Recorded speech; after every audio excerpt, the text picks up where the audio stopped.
Hey folks, welcome into Pro Football Ireland. Getting closer and closer to training camp starting. Can't wait. Michael McQuaid, Mark Hogan. Delighted to be joined by none other than Mina Kimes. Mina, as we say in Ireland, Kajay, how are you? Oh, God. That was how are you, right? Mark's better than me at Irish. So Mark, do you want to do a better introduction than that? No, I want to kind of like the listeners here get on with this one. I'm worried that on this podcast that I'm a fraud. I listen to too much of Mina, and if anyone was smart, they would have figured out that I just go on her thinking and thoughts the whole time. So this could be my last podcast because everyone's going to realize that I have no actual ideas of my own. So let's get on with it, Michael. Let's get on with it. Mina, very, very quickly from me, major FOMO the last few days. Mexico, that was a lovely off-season trip, some fantastic food, and for us sitting thousands of miles away, it was great to see on TikTok. Thank you. Yeah, and some good sightings of random NFL hats. I spotted both a new Rams hat and a new Chargers hat in the wild, which you never know which teams are taking off in Mexico. I've been there before to Mexico City and seen a lot of Niners and Raiders apparel, but it seems like the LA teams might be making a little bit of headway. It's a little bit like for us when we go through the street and we see the odd person in like a Raiders cap and we have that slight nod and you sort of walk on. Staying on that, we were talking off camera a second ago.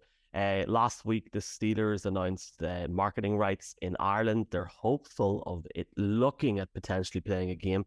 I guess just from your own focus, Mina, I know ESPN, not yourself, but ESPN were in London last year for the Broncos-Jaguars game. What are your thoughts on the growth of the game internationally? Obviously, I don't know if you get up at 6 a.m. to watch that game in Munich, but we can say from being there that honestly, Mina, I enjoyed it more than the Super Bowl. It was incredible, the atmosphere.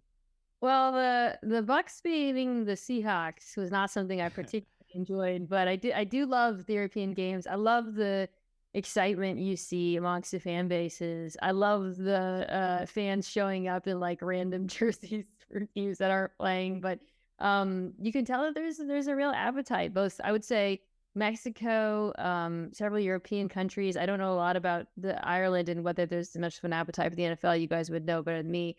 Brazil would be the other country that comes to mind where the NFL seems pretty damn popular. I also like the idea of kind of going to what I was saying about Mexico. You know, different teams, even if they don't necessarily have an official partnership or sister country type stance, kind of developing followings in different places is fun to me. The Steelers make a lot of sense for Ireland. I think for some reason it just feels right. Although I do like the idea of, I know Jacksonville's more in the UK, but the way you just said the team name there makes me think Jacksonville would be a fun one to have in Ireland, just to hear Irish accents saying Jaguars.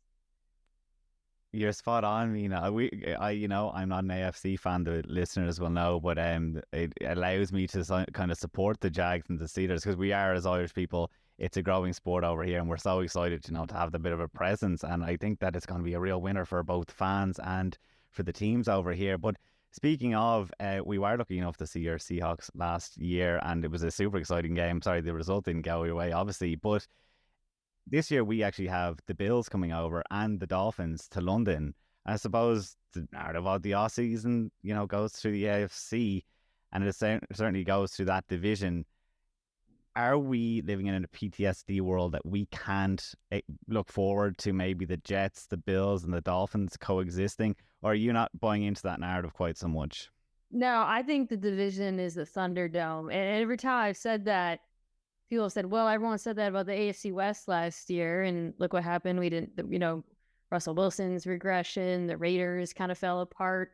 But a big part of the reason why I have so much confidence in all four AFC East teams, at least threatening, and I say all four because I think people are overlooking New England just on the basis of the strength of their defense, is all four teams have really good rosters. Maybe not in New England offensively. I would say that if you were to look at both sides of the ball on all four teams, that's the weakest unit.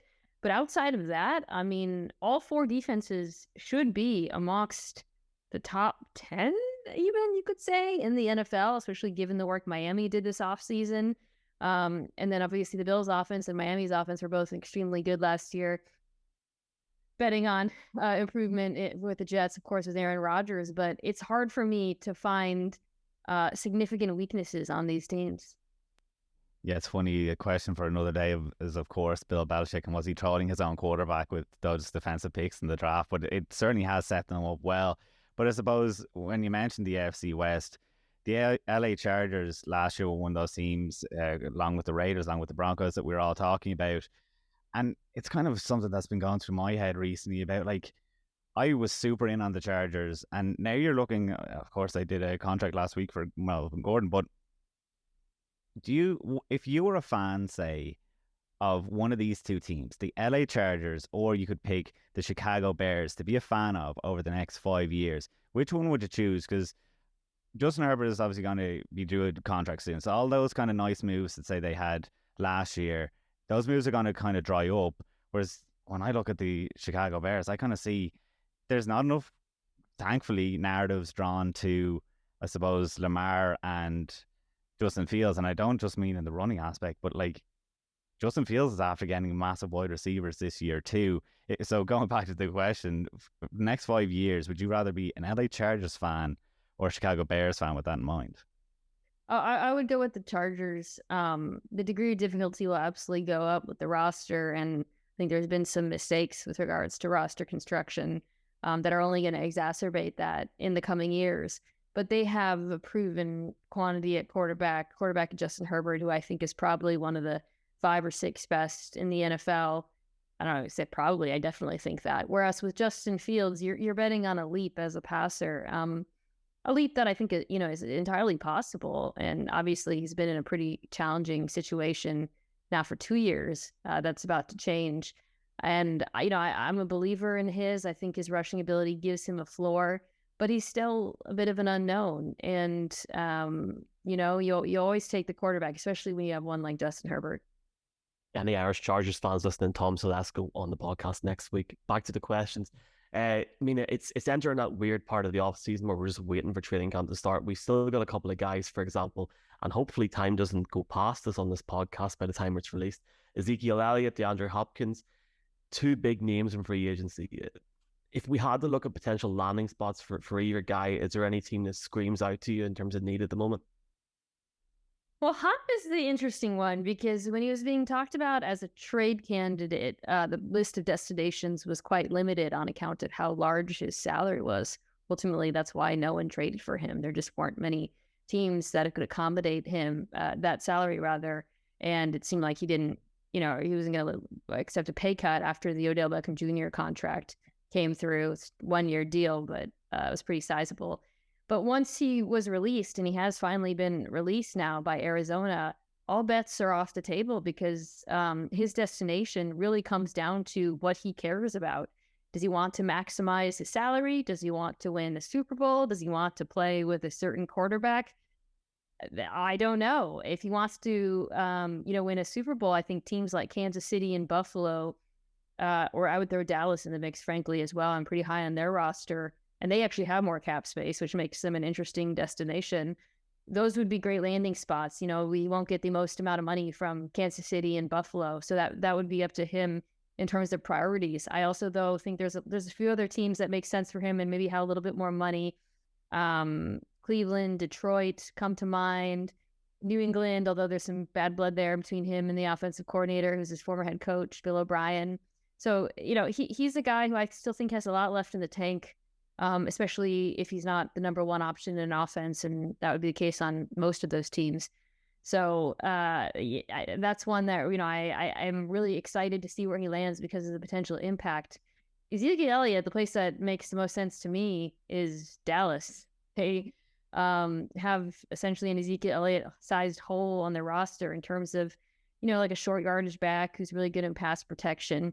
Obviously, he would be paid less money, but that makes sense. I would also throw out the Chargers, who we just talked about, by the way. They didn't sign anyone to back up Austin Eckler. They're still leaning on the players they had, and I think they could use Ezekiel Elliott's skill set.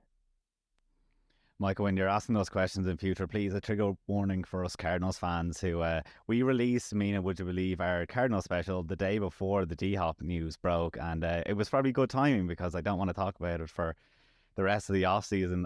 Even hearing the names there, I'm still hoping that you mentioned the Arizona Cardinals as a potential landing spot for him, like you just did with Ezekiel Elliott back to his old team.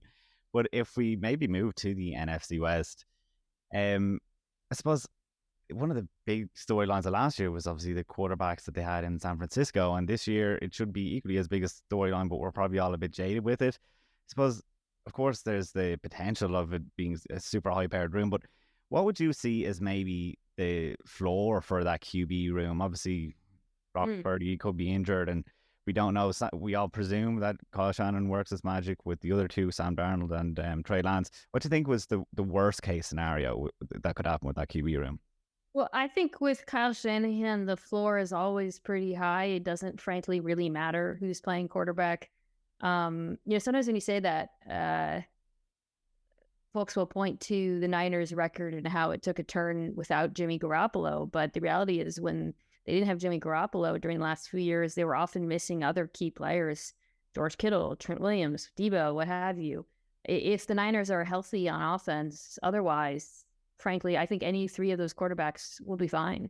For me, the bigger question is kind of, where is the ceiling? They drafted Trey Lance with the goal of raising their ceiling, but they seem to have moved on from that decision. All the language coming out of San Francisco is that Brock Purdy is the starter going forward. And we saw that, he did execute the offense at a high level, as well as Garoppolo with a little bit of playmaking sprinkled in. So I'll be curious to see sort of if that continues, if he's healthy, of course, and whether or not he can improve a little bit in terms of his decision-making and maybe throwing the ball downfield. And I guess another, I suppose, quarterback-related question, if you flip across to Jared Goff, but it's not just about him. I suppose it's, does he back up his year that he had last year again? The Detroit Lions, is there too much expectation on them? I mean, they're favored for the NFC North, which, you can't just take it away from the Minnesota Vikings. Look, I think I called them a fraud enough times last year. That isn't that me being a bit rich now, saying that we can't. But do you think there's, a bit of disrespect there towards the likes of the Vikings? Or, I love that backfield. I think it's going to be absolutely phenomenal. They do seem to be one of these teams that they did get better. I know the draft value didn't seem to be there, but draft stock aside, Cameron Sutton was my favorite free agency signing. I think that's going to work wonders in their defensive back field. Do you think that they're going to take another leap again, or will they find it a bit more difficult in 2023? I think they'll be better. The underlying metrics suggest they weren't a lucky football team. They had an extremely efficient offense, even with some injuries, not having Jameson Williams, who they won't have for some of this year because of his suspension. The other wide receiver is also suffering some injuries.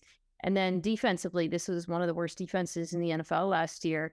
As you alluded to, they went out and really improved their secondary. However you feel about the draft, they drafted a lot of players who can contribute immediately. So I think it's correct to view them as the favorites in the NFC North. I think, to your first question, whether there's too much hype, it really kind of comes down to whether you have expectations beyond the NFC North. They're, to me, still not one of the three best teams in the NFC. I would start there, but I do have them winning the division. And this is where it comes to this point where we are just talking around different things. Mina, I know you're high on the Ravens. You've talked about the Cowboys defense. We've got Sean Payton in the AFC West. Have you any sort of bold prediction or anything that you're thinking of that you haven't maybe talked about yet before we get into training camp ahead of the season? Yeah, I'll start there. You alluded to the Ravens. I'm really high on the Ravens. I thought that defense was playing really good football at the end of last season, despite some injuries. I think the defensive coordinator, Mike McDonald, does a really good job, and it took them a second to kind of adjust to the schematic change from Wing Martindale. It's a very, very different defense. So that, coupled with all the additions on offense, including the coordinator, it's a team that's really battled injury issues over the years, but it feels like if they can stay healthy, it's one of the better rosters in football. I'm super high on them. As far as bold predictions, I think that I wouldn't be surprised if, even in a loaded AFC, the Steelers take some people by surprise. I mean, this is a team that was kind of knocking on the door of the playoffs, despite some pretty significant injuries, onboarding a rookie quarterback who I thought played pretty well at the end of last year. I like some of the decisions that they made in the off season. So that's a team that, it's a really tough division. So that will obviously cause some problems, but I did like their off season a great deal. And then as far as the NFC South goes, I don't know if I've actually made my decision on who's going to win that division. So maybe I'll sit on that one for a little bit. I think we're all sitting like that. I mean, at the minute with that division, it's a bit crazy, isn't it? Is there any team you think hasn't been given love, and hasn't been talked about maybe enough in this off season so far? People are appropriately high on the Cowboys, who you alluded to. I think throwing the Pats out is a mistake because of the strength of the defense. So kind of nodded to that. Let's see, in the NFC, well, I'll say I expect the Packers offense to look better than people expect, perhaps, or maybe, it kind of depends on what your expectations are. But I think, it's still one of the best offensive lines in football. I think they have a pretty underrated group of skill players. And Matt LaFleur as a play caller has really impressed me. So I wouldn't be surprised if, despite the transition at quarterback, I mean, it's an offense that was not particularly efficient last season. Granted, the defense has to play a lot better, but I feel like they can build something pretty efficient around Jordan Love. Mina, we really appreciate your time. I am thrilled that you mentioned the Steelers, because a lot of the Irish fans will be thrilled with that. If you're not listening to Mina's podcast, the Mina Kimes Show featuring Lenny, you won't be familiar with this next part, but Dinks and Dunks is a massive part of the show. So, I mean, that's intellectual property, so we won't go with that. But we are going to go with Doug Agus Dúnach, which is the Irish equivalent of said section. We're going to ask you, Mina, 4 short answer questions, and one from a previous guest who I think you may know quite well. And you can give us, your short answer question. So, you can only choose one of these for the rest of your life. Is it your Etch-a-Sketch or watercolors? I'll go with watercolors because, it's a little it's easier and quicker. Easier and quicker than your Etch-a-Sketch. You did that pretty fast. Yeah, well, yeah, that's heartbreaking. My girlfriend knows your Instagram from pictures of Lenny and the Etch-a-Sketch, which she cannot believe that you just dunk it afterwards. Do you cherish the LA Chargers or Arizona Cardinals social media's team more? If you're listening and you're not familiar with the LA Chargers, now you're a 2-time schedule release part for them, or the Arizona Cardinals seem to just set you up for absolute howlers the whole time on social media. The Arizona Cardinals have kind of stopped doing that, so I think that rivalry might be over. I'll go with the Chargers. I always like their social media presence. Yeah, they're nailing it. You meet the person of your dreams, but they believe that QB wins are a proper stat. What do? Do you run away or stay with them? Well, my husband isn't a football fan at all, so I think it's entirely possible to have a relationship where you just don't talk about it that much. And whose accent has been harder to understand this time, mine or Michael's? I think both of them, both of you guys, I understood pretty clearly, except at the very beginning. That phrase, I think, got me a little bit, but otherwise, I think pretty loud and clear.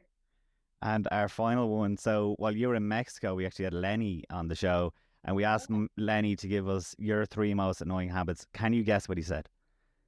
Not feeding me enough, not walking me enough, and not letting me sleep in the bed.